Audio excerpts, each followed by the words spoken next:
Tánaiste, if the updated stability programme you published during the week showed anything, it was that austerity isn't working.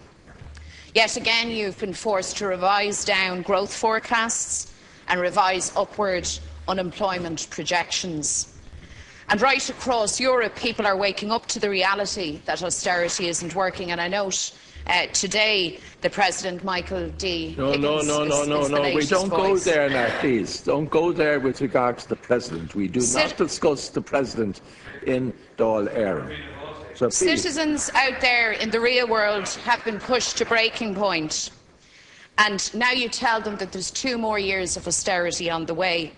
The stealth taxes, the family home tax, cuts to child benefit, taxing maternity benefit, all have a real impact on low and middle income families. So people need a break, Tánaiste.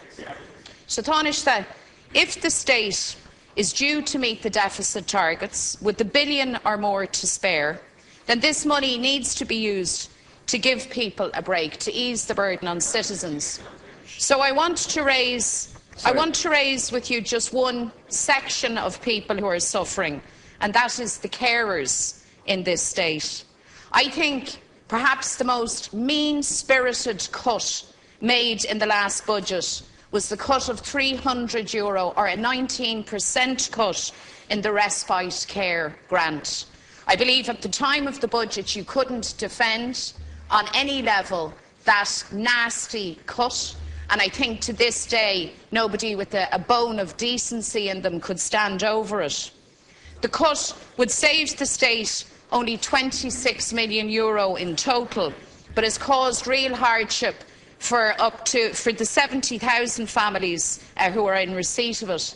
So I want to ask you, Tánaiste, why don't you use the breathing space that you tell us we'll have to reverse this particular cut, the cut in the Respite Care Grant?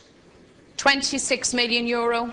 If you claim that we will have over $1 billion to spare, $1 billion in advance of targets, can you give the carers of this state some comfort, some respite, and can you reverse that cut? Thank you. Tánaiste.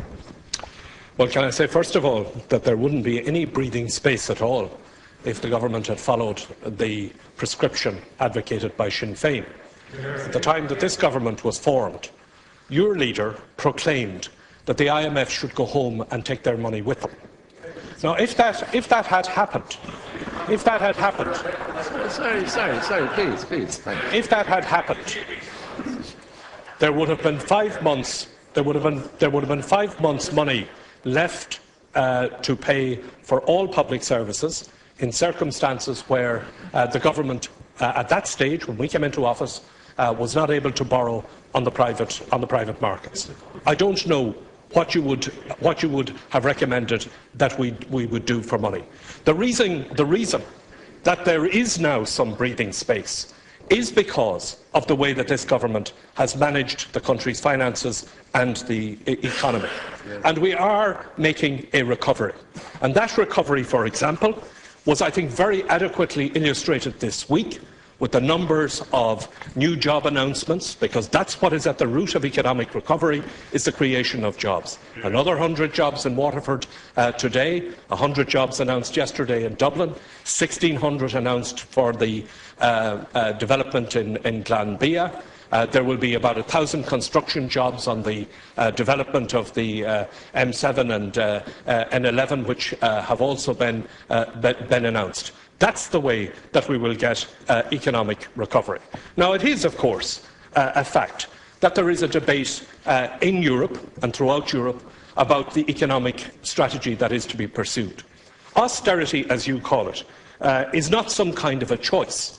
What the government is about doing is about ensuring that we have a solvent country, that we're able to pay our way. It is an unfortunate fact that as a country we are still borrowing about €1 billion a month in order to pay our way, and we do have to get the deficit down. Nobody is under any doubt about that, unless you live in some kind of a fairy tale existence, as Sinn Féin seems to have. But the recovery that needs to come is not a recovery that is based solely on budget adjustment, That is obviously part of it, because we have to get the deficit down. It is also based on creating the circumstances where there will be investment in the country, jobs created, and we grow our way out of it. That is the government's strategy, and that is the strategy that this government has been advocating at a European level, and I'm glad to see that more are taking heed of that, and that the European policy overall is adjusting more to that strategy that we've been advocating for some time. Thank you. Deputy McDonald. Well, firstly,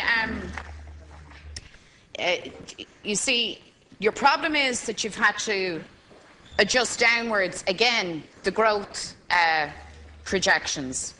So that gives the lie to the fact that your strategy is working. You've also had to revise upwards the unemployment projections.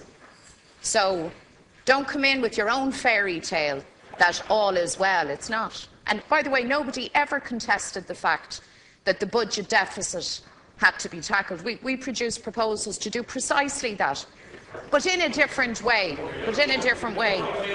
Can I tell you this much, Tánaiste, that whatever about your fairy tale, it's no fairy tale for carers. It's no fairy tale for carers.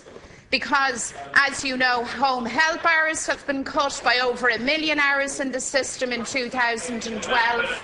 Prescription charges have gone up.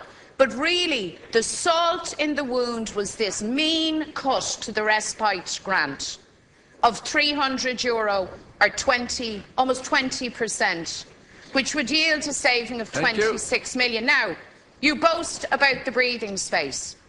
So use the breathing space. And when you stand up again, can you please address the issue of carers and the Respite Grant? It might interest you to know that the carers have now launched a campaign.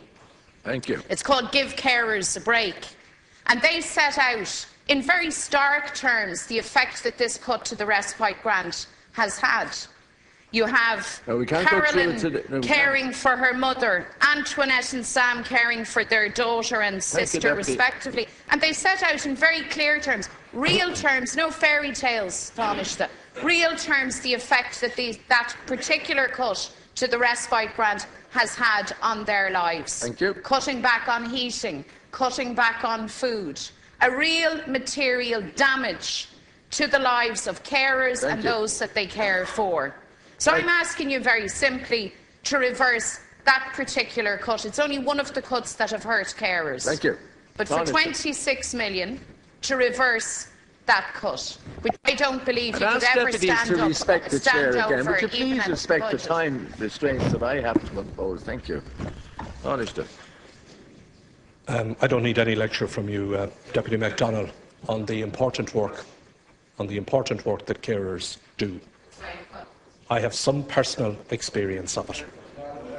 So please don't give us that kind of pompous lecture.